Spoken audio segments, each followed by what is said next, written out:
Está começando agora Descubra Seu Cão, com Gelson Leite. O lobo e o cão. A domesticação. A seleção das raças. E muito mais.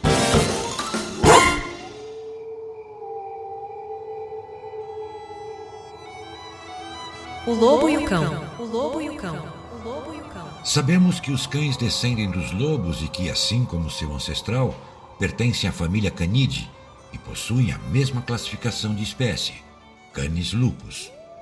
Embora possam acasalar e dar à luz a descendentes férteis, lobos e cães apresentam diferenças morfológicas e comportamentais marcantes que tiveram origem principalmente do processo de domesticação e da seleção artificial das raças promovida pelo homem. A domesticação. Define-se como domesticação a capacidade do animal de interagir com o homem pelo resultado da soma de interações positivas e negativas, construindo um aprendizado associativo. A domesticação pode ocorrer em função de uma interação espontânea e involuntária entre duas espécies ou ser artificial. Em ambos os casos, as características hereditárias são afetadas e transformadas. As teorias da domesticação. Você sabia que genomas de 12 lobos e 60 cães foram comparados, identificando 36 regiões geneticamente modificadas pelo processo de domesticação e adaptação evolutiva do cão? O mais interessante é que muitas dessas regiões estavam ligadas a funções cerebrais, em particular ao desenvolvimento do sistema nervoso, o que poderia explicar as diferenças comportamentais entre o lobo e o cão domesticado. Mas como aconteceu a domesticação? Existem várias teorias. Uma delas é que os cães evoluíram com base em um relacionamento mutuamente benéfico com os humanos, o que levou as duas espécies ao compartilhamento do mesmo espaço e fontes de alimento. Ou seja, o homem e o lobo, ambos pertencentes a espécies sociáveis, compartilhavam o mesmo habitat e caçavam as mesmas presas. A partir daí, teriam os homens percebido os benefícios que poderiam obter com as habilidades lupinas, tais como olfato e audição apuradíssimos, velocidade e resistência superiores, principalmente no que se referia à localização e captura de animais, além da guarda de rebanhos e de acampamentos humanos. Mas como o homem teria realizado a tarefa de domesticação dos lobos, capturando filhotes e pronto? Há quem afirme que foi exatamente isso que aconteceu, algo como homem mais lobo igual a cão. Ora, estamos falando de um animal selvagem, dotado de instintos de sobrevivência e perpetuação da espécie. A hipótese de o homem capturar filhotes de lobos e torná-los submissos parece um tanto quanto surreal. Outra teoria sugere a domesticação pela seleção genética. Estudos revelaram genes para a domesticação que afetam as funções neurológicas dos animais. Então, por seleção, podemos domesticar uma espécie, ou seja, por seus genes. Porém, considerando que uma espécie não pode ser construída com apenas um indivíduo, quantos filhotes de lobo seriam necessários até que ocorresse a domesticação da espécie? Além disso, seria preciso selecioná-los por comportamentos semelhantes e ainda reproduzi-los. E é exatamente aí que surgem as perguntas. O homem possuía há 30 mil anos, período que remonta à domesticação, tal conhecimento? E se isso fosse verdade, quais recursos teria utilizado para transformar lobos em cães? Para mim, a teoria mais coerente é a de que, com o aumento da ocupação humana nos diversos pontos do planeta, o que levou milhares de anos, e com o surgimento da agricultura e pecuária e, consequentemente, o abandono da vida nômade restrita à coleta e caça, geralmente insuficientes para suprir as necessidades cada vez maiores dos grupos humanos, ocorreu uma enorme interferência nos diversos ambientes antes ideais à alimentação e reprodução de muitas espécies animais, incluindo o lobo. Além disso, tais espécies tiveram que se adaptar à nova realidade, o que não somente promoveu a alteração de seu fenótipo, ou seja, a sua aparência, mas também do genótipo, o conjunto de genes de um indivíduo, o que possibilitou uma maior aproximação com o homem. Alô? Por que meu cão faz isso?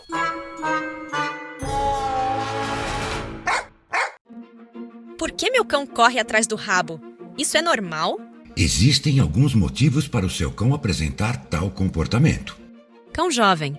Nesse caso, por ser ainda bastante jovem, correr atrás da cauda significa apenas que seu cão está descobrindo o próprio corpo. Algo como: Que negócio é esse que me segue o tempo todo? em breve ele perceberá que aquela coisa lá atrás de seu corpo faz parte dele e tudo ficará bem outra vez. Ah, é meu rabo. Liberação de energia. Você gosta do tédio? É claro que não. Nem eles. Cães sem atividade precisam liberar a energia contida. Dependendo do cão, só passear não basta. Promova exercícios físicos e mentais e pronto. Seu amigo de 4 patas precisa de atividades. Divirta-se com ele. Estresse.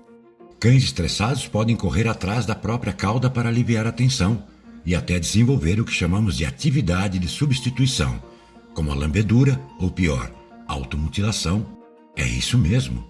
Arrancamento de pelos, morder a cauda ou as patas, etc. Nesse caso, a melhor coisa a fazer é descobrir o motivo do estresse e eliminá-lo quanto antes. Afinal, esse comportamento é apenas o sintoma, uma consequência, o resultado de uma causa. Chamar a atenção. É natural que os tutores logo enxerguem essa opção como a ideal, minimizando assim a preocupação com o comportamento de seus cães. Mas é preciso estar atento e ser o mais realista possível. Ou é ou não é. Não se iluda.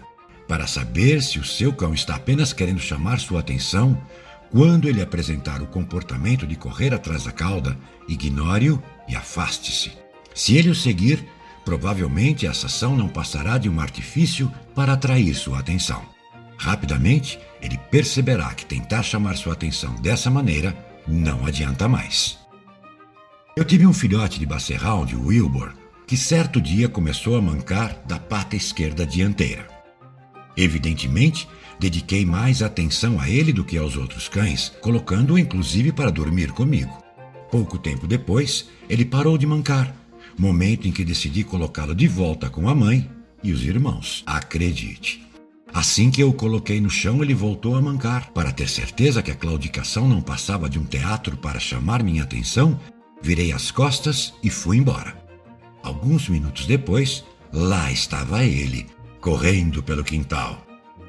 Quando falamos nos efeitos da domesticação dos cães pelos homens, podemos imaginar tudo, ou quase tudo.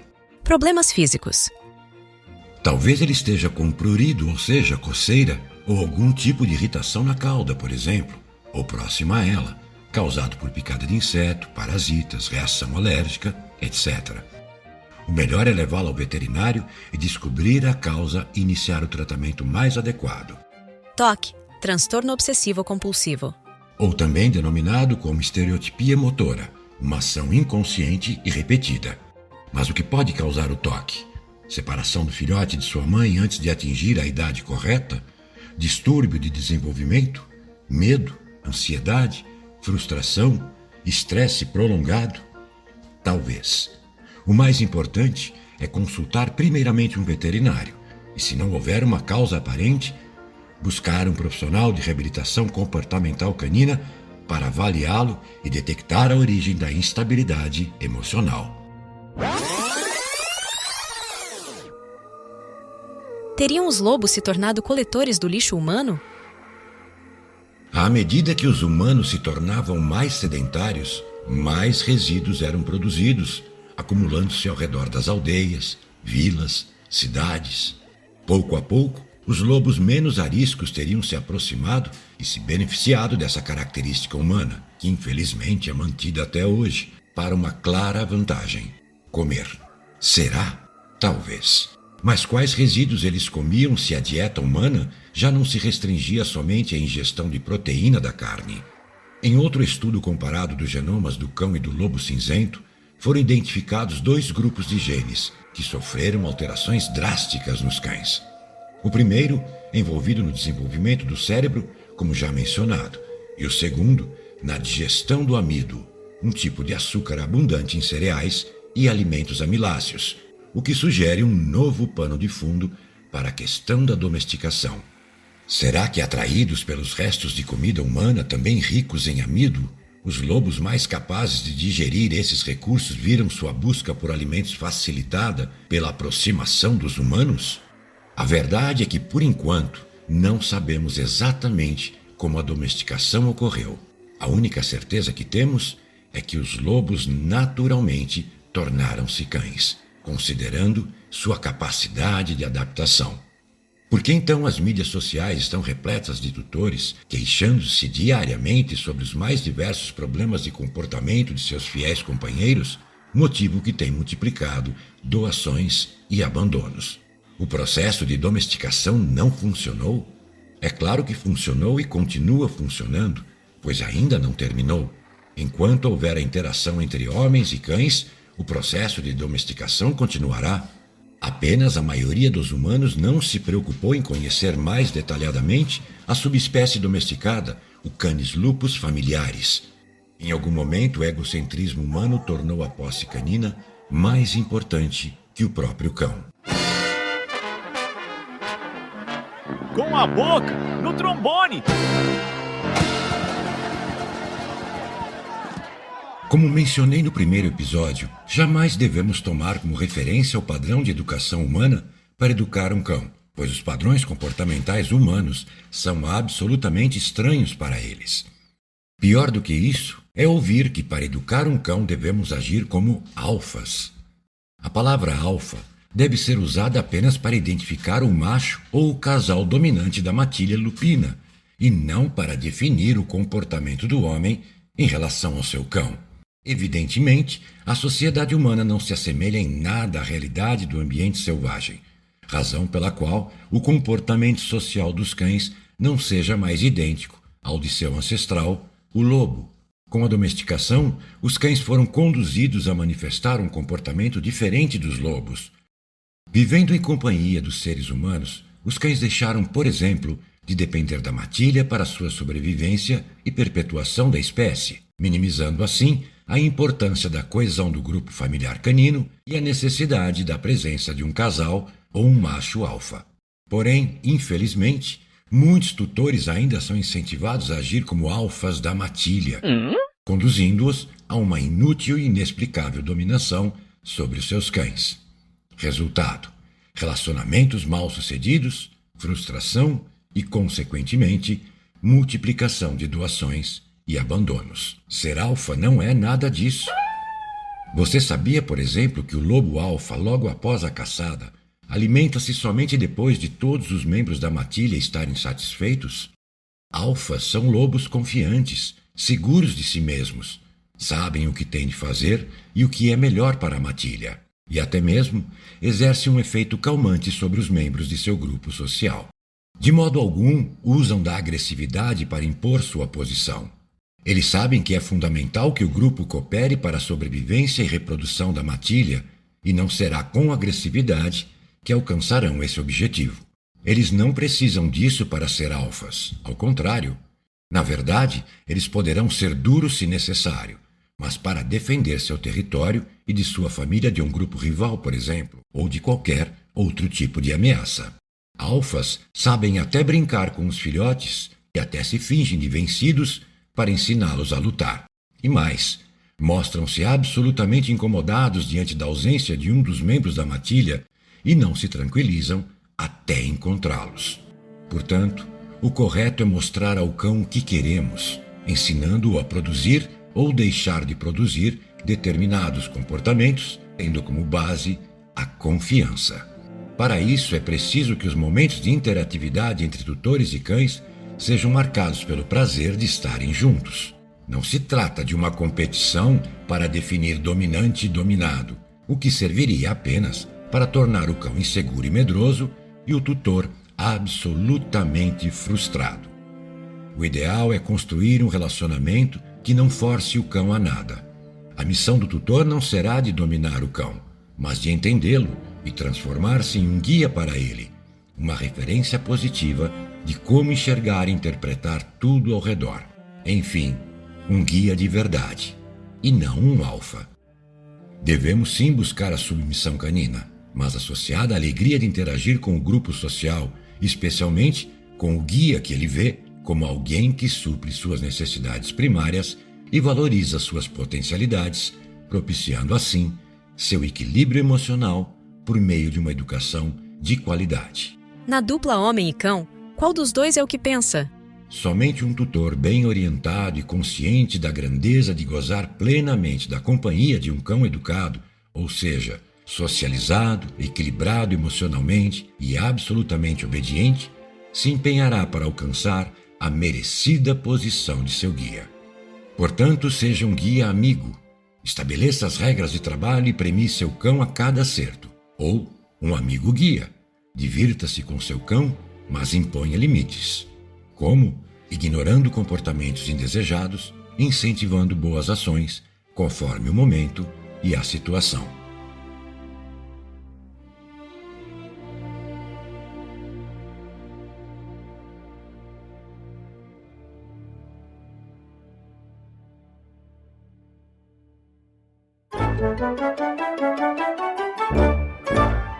A seleção das raças. Seleção natural. Mecanismo fundamental para a evolução das espécies. A natureza seleciona indivíduos com variações favoráveis para melhor sobrevivência e perpetuação em seu ambiente. E como ocorre a seleção natural? Os indivíduos mais bem adaptados, ou seja, com características mais adequadas em relação a um determinado ambiente, possuem mais chances de sobrevivência e reprodução, enquanto os menos adaptados não se reproduzem. Dessa forma, tais características são transferidas às gerações futuras, promovendo a evolução das espécies. Seleção artificial ou reprodução seletiva? Ocorre pela seleção de indivíduos pelo homem para produzir descendentes com características desejadas para sua transmissão às novas gerações. O desenvolvimento das raças. O desenvolvimento das raças de cães, como as conhecemos, remonta à antiguidade. São o resultado de uma intensa seleção genética por meio da manipulação da reprodução entre indivíduos escolhidos pelos humanos, com base na aparência, morfologia, no temperamento, conjunto de traços psicológicos e função, capacidade de realização de trabalhos. Enfim, as raças de cães foram selecionadas com características físicas e comportamentais voltadas às necessidades do homem: pastoreio, caça, guarda, faro, companhia, etc. Este experimento evolutivo produziu diversas espécies domésticas, fazendo surgir uma diversidade morfológica que até mesmo excede a todo o conjunto da família Canidae. Para você ter uma ideia, cerca de 9.000 anos antes de Cristo, surgia um novo avanço na humanidade, a pecuária, para a qual alguns instintos herdados dos lobos foram fundamentais para a definição das raças. Alguns cães se mostravam tão talentosos para conduzir rebanhos, proteger ovelhas e bois, que tais habilidades tornaram-se um critério de seleção. Assim, o homem iniciou a seleção artificial. Como? Realizando cruzamentos entre animais mais eficientes para a execução de tarefas. A partir deste momento, os cães começaram a se diversificar, dando início às primeiras raças.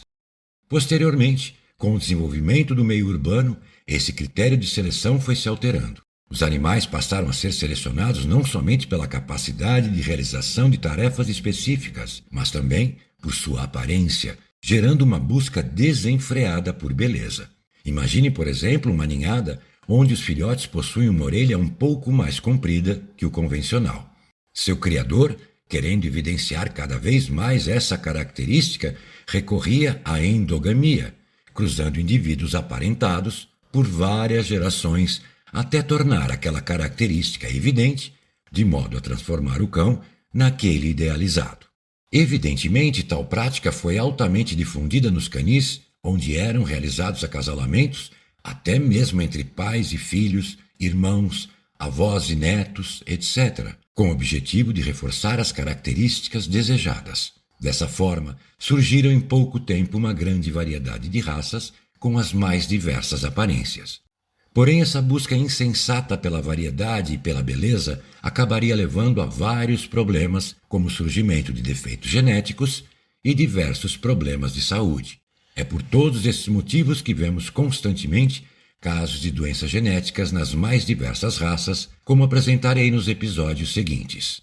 A proximidade genética entre esses animais de raça é tamanha que animais de raças iguais em continentes diferentes são quase como se fossem irmãos. Por outro lado, os chamados SRDs, ou cães sem raças definidas, possuem uma alta variedade genética e, portanto, apresentam menos defeitos genéticos e podem ser mais resistentes a diversas enfermidades. Agora tire suas conclusões. Será que vale a pena o culto à raça pura que a sociedade tanto prega? Ao adquirir um animal de raça, estamos apenas levando para nossa casa um produto com as características que nos satisfazem. Mas é somente isso que devemos observar? É claro que não. O que não vemos é muitas vezes mais importante ao que conseguimos ver. Porém, como em tudo, existem dois lados.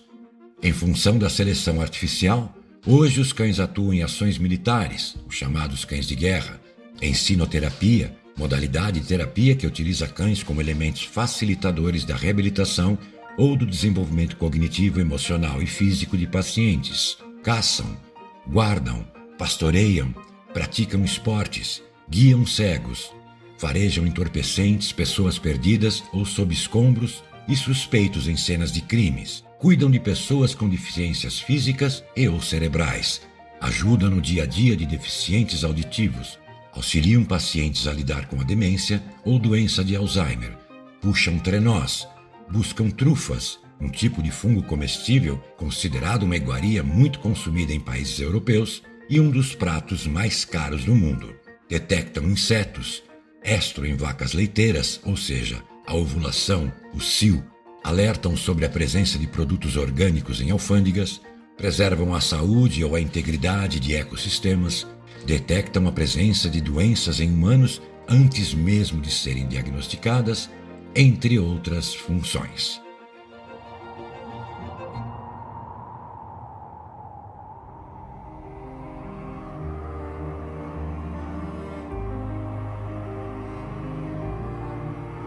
Meu objetivo na vida é me transformar no ser maravilhoso que meu cão vê em mim.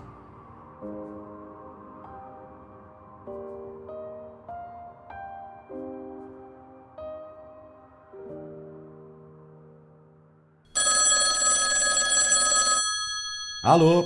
Sabe aquela do cachorro que...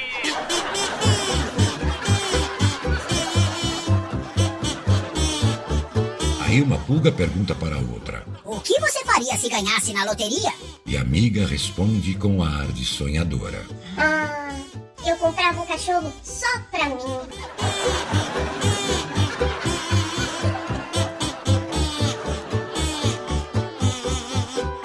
O que disse uma pulga para a outra pulga? E aí, vamos a pé? Ou esperamos o próximo cachorro?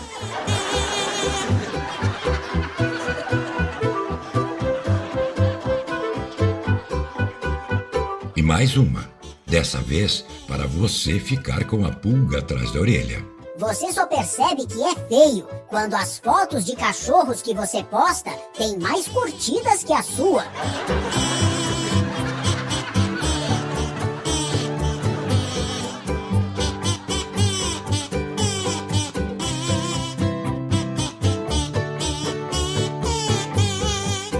Ah, que pena.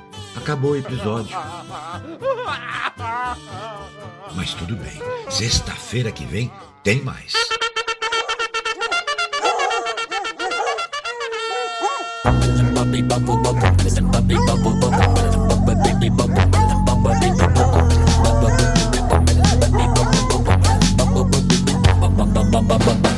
E no próximo episódio de Descubra Seu Cão. Socialização. O método natural de educação canina. E muito mais. Até lá!